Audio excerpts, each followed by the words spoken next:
En physique, lorsqu'on fait une mesure, on n'obtient jamais une valeur parfaite.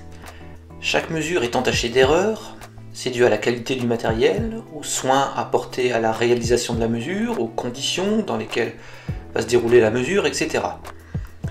C'est donc nécessaire d'indiquer la précision qu'on va pouvoir associer à une mesure. C'est ce qu'on appelle l'incertitude sur la mesure. Lorsqu'on fait une mesure, la valeur réelle de ce qu'on cherche à mesurer se trouve dans un intervalle autour de notre mesure.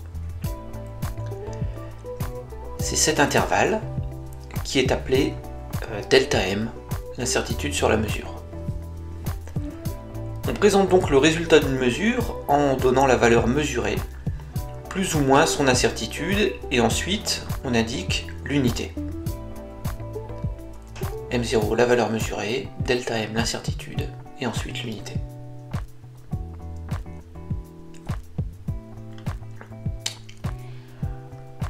Alors par exemple, avec cette phrase-là, je mesure 180 plus ou moins 1 cm. 180 c'est la valeur mesurée, 1 c'est l'incertitude, et centimètre c'est l'unité. Alors, ici, l'incertitude absolue, c'est delta M qui vaut 1 cm. On peut aussi calculer l'incertitude relative, qui est la valeur de l'incertitude rapportée à la valeur de la mesure. Pour avoir une précision de 1 cm pour 180 cm, c'est pas la même chose que si on avait 1 cm pour une mesure de 3 cm. Donc ici, l'incertitude relative, on peut l'exprimer en pourcentage, 0,6%. Le nombre de chiffres significatifs est également à prendre en compte dans l'écriture du résultat, et on va appliquer les deux règles suivantes. L'incertitude s'écrit avec un seul chiffre significatif, et le dernier chiffre significatif de la mesure doit avoir la même position que celui de l'incertitude. Alors dans cet exemple ici, on a 0,1 pour l'incertitude, le dernier chiffre de l'incertitude c'est 1, donc un chiffre après la virgule.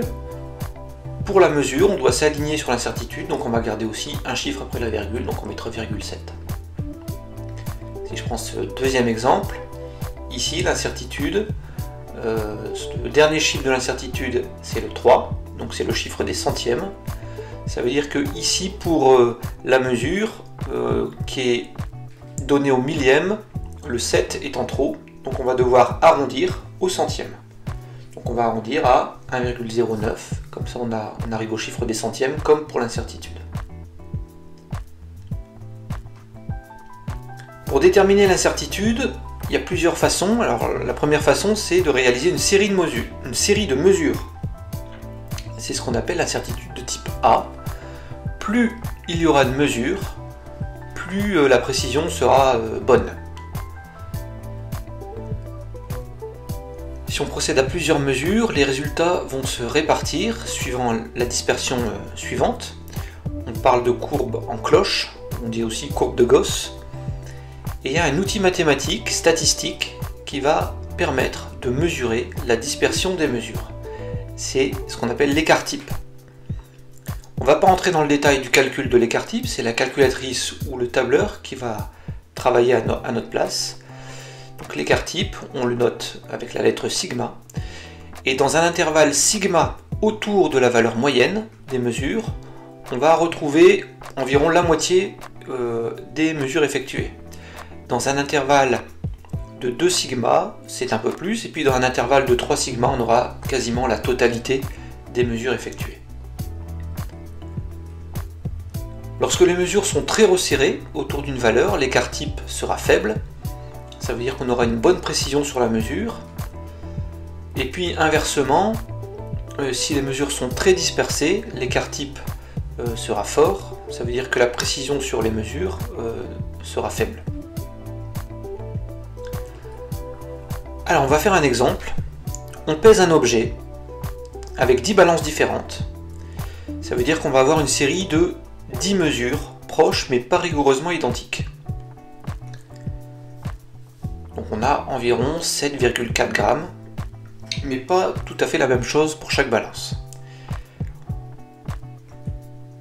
Alors on va regrouper les résultats dans un tableau. Donc le nombre de mesures ici effectuées, c'est 10 mesures. On peut calculer la valeur moyenne de toutes ces mesures-là. La valeur moyenne, on va trouver 7,408. On va s'occuper des chiffres significatifs après. On arrive à l'écart type. C'est la calculatrice qui va nous indiquer la valeur de l'écart type, et cet écart type va nous permettre donc d'estimer l'incertitude. Alors la calculatrice nous donne, d'après ces 10 mesures, 0,0253.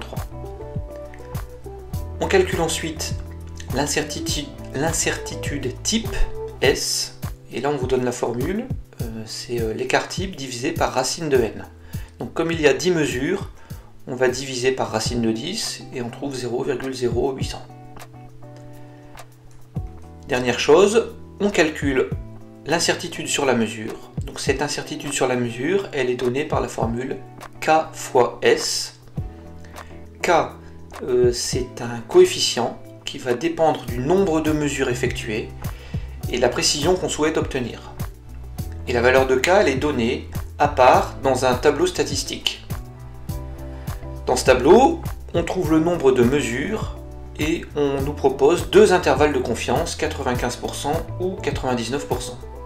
Alors si on choisit 95%, ça signifie que dans l'incertitude qu'on va obtenir, on a 95% de chance de trouver la valeur réelle de la grandeur mesurée. Donc ici, pour 10 mesures, à 95% de confiance, on va trouver K égale 2,26. Alors c'est cette valeur-là qu'on va utiliser pour faire le calcul. Donc on revient dans ce tableau-là, on calcule la valeur de delta M, donc 2,26 fois 0,0800, et on trouve l'incertitude sur la mesure. Mais rappelez-vous, il est d'usage de ne garder qu'un seul chiffre significatif pour l'incertitude, donc on va devoir arrondir par excès, forcément par excès, pour être sûr de garder un niveau de confiance d'au moins 95%. Donc le 0,018 là, ça va devenir 0,02. On peut désormais présenter le résultat de la mesure. Et maintenant on va s'occuper des chiffres significatifs. On ne garde que deux chiffres après la virgule comme pour l'incertitude. Donc 7,41 plus ou moins 0,02 g, et ceci avec un intervalle de confiance de 95%. Donc ça c'est quand on fait une série de mesures. Alors parfois on a une mesure unique, c'est ce qu'on appelle l'incertitude de type B. Par exemple, un thermomètre qui indique une température sur une graduation. La règle, c'est que l'incertitude est égale à une demi-division. Donc ici, on lit 61 degrés, donc la moitié d'un degré, ça sera 0,5 degrés.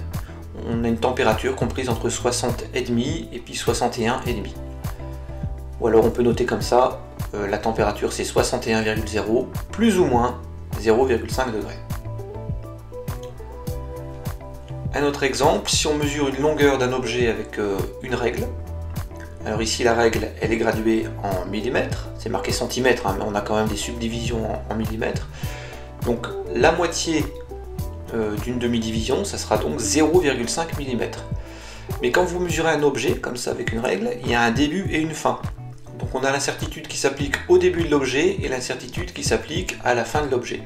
Au final, on retrouve une incertitude donc de 1 mm. Donc la longueur de cet objet, on a 62 mm plus ou moins 1 mm. Alors des fois on a des appareils avec des cadrans numériques. Donc quand on a un afficheur numérique, sauf indication contraire du constructeur, c'est toujours la même règle qui va s'appliquer, donc l'incertitude ça sera égal à un demi-digit, donc c'est-à-dire le dernier chiffre qui est affiché sur l'écran. Donc ici on a 24,6 degrés, on va prendre la moitié du dernier digit, donc la moitié de 0,1 degré, on a une précision au dixième. Et donc la température ici est comprise entre 24,55 et 24,65. On peut noter aussi comme ça, donc la température c'est 24,60 plus ou moins 0,05 degrés. Dernière chose, l'écart relatif. On peut calculer l'écart relatif d'une mesure par rapport à une valeur de référence qui est souvent une valeur théorique. Alors ce calcul d'écart relatif, ça permet d'estimer la qualité d'une mesure, voir si vous êtes loin de la valeur de référence ou proche.